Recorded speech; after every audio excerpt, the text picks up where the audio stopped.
Nagarjuna, Dhanush combination లో వస్తున్న multi starrer చిత్రం కుబేరా. ఈ చిత్రాన్ని శేఖర్ కమ్ముల పాన్ ఇండియా సినిమాగా తీస్తున్నాడు. ఈ చిత్రంపై భారీ అంచనాలు ఉన్నాయి. కుబేరా మూవీలో రష్మిక మందన్న కీలక పాత్రలో నటిస్తోంది. స్టార్ కాస్టింగ్ ఉన్న ఈ సినిమా మీద అటు తమిళంలో, ఇటు తెలుగులో కూడా భారీ అంచనాలున్నాయి.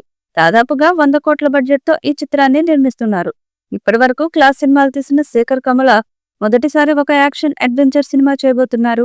ముంబైలో జరిగే మాఫియా కథ అని తెలుస్తుంది. ఇందులో ధనుష్ విభిన్న గెటప్స్ లో నటిస్తున్నారు. సాధారణ యువకుడిగా, భిక్షగాడిగా, అలాగే ఒక కుబేరుడిగా ఆయన ఈ చిత్రంలో నటించబోతున్నారు. ఇక నాగార్జున అయితే ఐటీ అధికారిగా క్లాస్ లుక్ లో కనిపిస్తున్నారు. ఇప్పటికే ఈ చిత్రం నుండి వచ్చిన ఫస్ట్ లుక్ టీజర్ కి మంచి రెస్పాన్స్ వచ్చింది. సినిమాను జూన్ లో విడుదల చేస్తామని అధికారికంగా కూడా ప్రకటించారు. కానీ ఈ సినిమా నుండి ఎలాంటి అప్డేట్ లేదు. దాంతో మేకర్స్ ప్రమోషన్ మీద దృష్టి పెట్టారట. సినిమా మీద అంచనాలను పెంచడానికి కుబేరా పాటను విడుదల చేయడానికి రెడీ అవుతున్నట్టుగా సమాచారం. త్వరలోనే ఈ చిత్రం చేయడానికి సన్నాహాలు చేస్తున్నారట. కుబేరా మూవీకి దేవిశ్రీ ప్రసాద్ సంగీతాన్ని అందిస్తున్నారు.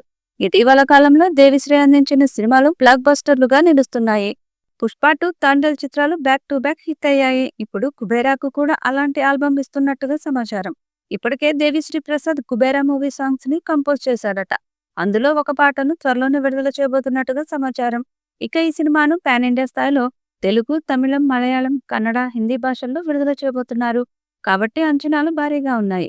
ఇక ఈ సినిమాతో పాన్ ఇండియా మార్కెట్లోకి నాగార్జున అడుగు పెడుతున్నాడు. ధనుష్, నాగార్జున కలిసి ఎలాంటి విజయాన్ని అందుకుంటారో చూడాలి.